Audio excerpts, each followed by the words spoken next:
Today, Tuesday, June 24th, 2025. Today marks the 3-year anniversary of the Supreme Court's decision to overturn Roe v. Wade. And in the years since the Supreme Court's devastating decision, dozens of states have moved to restrict access to abortion care, communities have been torn apart, and women in states like Georgia and Texas have died. Since the Dobbs decision overturned the precedent set by Roe v. Wade in 2022, 14 states have banned abortion across the United States, and 1 in 7 women in states with abortion bans say they or someone they know has had trouble accessing abortion. While there are so-called exceptions to the laws, providers across the country say the language is vague, confusing, and difficult to apply when patients need care. In Georgia and Texas, at least 5 women have died because of this. The decision to overturn Roe v. Wade and strip away reproductive freedom from millions of people across the country was driven by a shift in the Supreme Court's makeup, rounded out by Donald Trump's appointment of 3 staunchly conservative justices during his first term. Now, President Trump has repeatedly, very proudly taken credit. Yeah, I mean, he appointed the justices that then overturned it, ending 50 years of a precedent and robbing millions of women the freedom to make their own decisions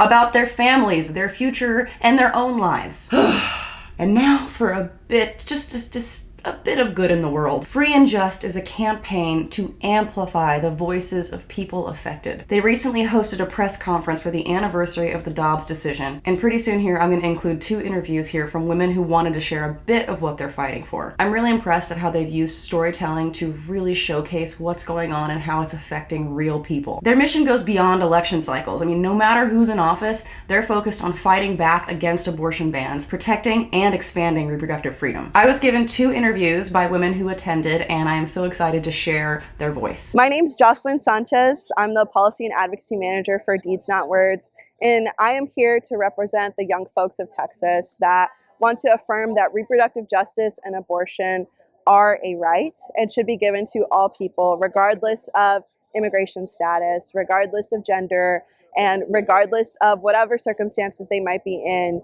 If we don't have abortion, then we don't have our right to live freely. And that's a basic fundamental right that should be guaranteed to all people. These political decisions affect our health and come down to very personal decisions that should be left to us and our doctors as individuals. Yes, perfectly said. I'm so excited to see so many women out there showing up to events like this, speaking out, protesting, and making sure that their voices and experiences are heard. When it comes to things like testifying, especially at the legislature or in local efforts, storytellers are really the ones that make the most impact.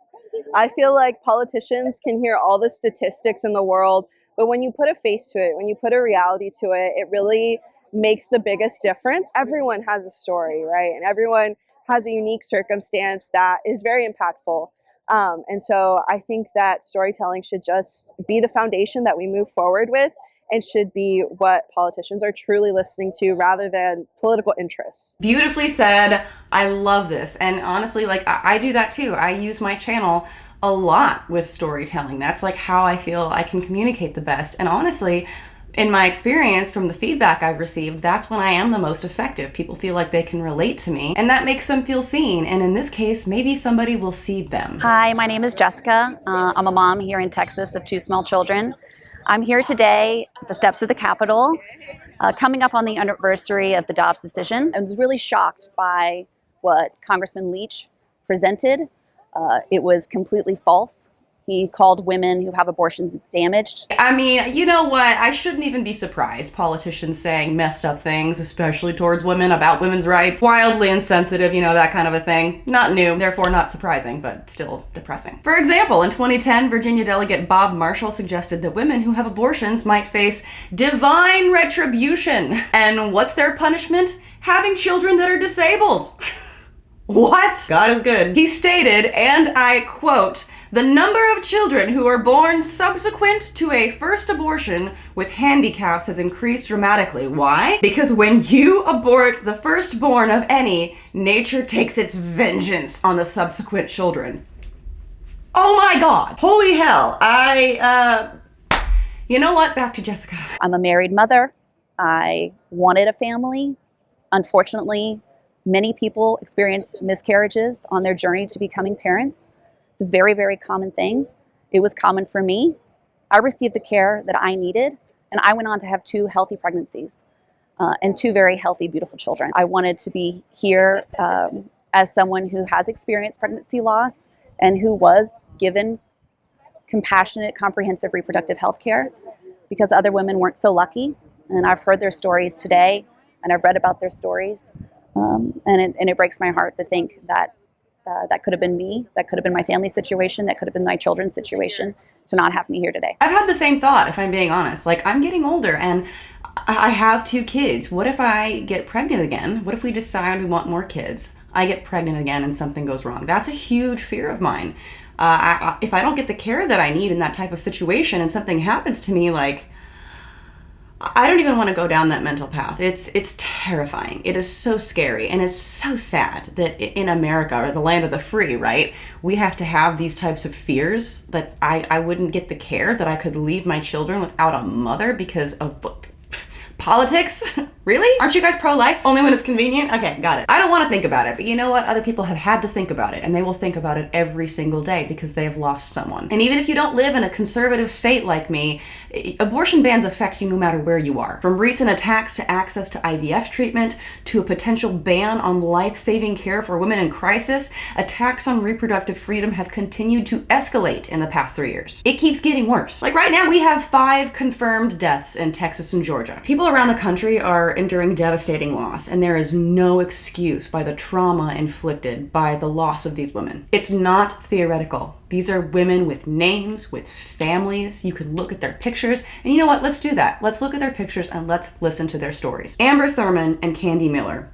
They were mothers, daughters, and members of their communities whose lives were cut short by the cruel consequences of restrictive abortion laws. Amber sadly died after doctors delayed critical miscarriage care due to fear of violating Texas' abortion ban, despite clear medical need. This is exactly what I was talking about and why I have this fear. Candy's life was tragically lost when political interference forced doctors to withhold timely treatment as her conditions worsened. Portia Ngumbezi died in 2023 after bleeding for hours during a miscarriage, while doctors avoided performing a common life-saving procedure out of fear. Nevaeh Crane went to the ER 3 times in one day with severe symptoms, including sepsis, but was denied care because her fetus still had a heartbeat. Jocelyn Barnica was denied miscarriage care for 40 hours until there was no fetal heartbeat. By then, intervention was too late. They died because of political interference in personal medical conditions. Some of these women now have kids with no mother. A mother who may have gone on to have more children. We're all about having more babies, right? Pro-life, right? Anti-abortion politicians have created a system that values control over compassion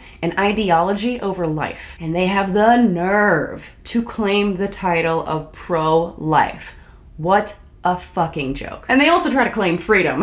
Okay, but don't take the guns, you know, school shootings, we're not gonna talk about that. You wanna prevent the death of innocent children? Ban the guns, or at least, you know, hell, throw a restriction or 2 out there. But you only claim certain principles when it's convenient, right? They all have a little footnote of exceptions. Well, let me tell you something, a harsh truth. Eventually, you're gonna lose somebody that you love. I wouldn't wish it on anyone, but the people affected by what's going on might shock you, they're not all liberal. Is that what it's gonna take? Is it really gonna take more tragic loss for you to give a shit? For you to have more empathy or understanding on this? If we care about freedom, right? If we care about life, then we need to prove it with our actions, not just our slogans. Thank you again to Free and Just for what you're doing, for all of your efforts to bring awareness through storytelling. If anyone watching was moved by that, or you want to hear more or learn more about the organization, I will leave a link in my description below. Just something that helps me feel a little bit of a light in all of this. It's just nice to just sprinkle a little positivity, a little bit of hope in videos. Selfishly, I needed to. And I hope that hearing the stories of others, hearing my stories on this channel, I hope it motivates you to share. I never want to push anyone's boundaries or make them uncomfortable or put them in an unsafe situation, possibly by talking about things in environments that might not be amenable to that. But I really do encourage people to use your voice, vote, show up to organizations and events and protests, and use social media. Use that. That's a strong power that a lot of people can tap into to have a sense of community, but also to bring awareness. That's why this video means a lot to me, and I hope that it makes even one person motivated to go out there and use their voice too. Thanks so much for watching. Subscribe if you haven't already. Support me on Patreon, patreon.com/Jacqueline. Follow me on all the social medias. I'll leave all my links in the description below too, and I'll see you in the next one. Bye.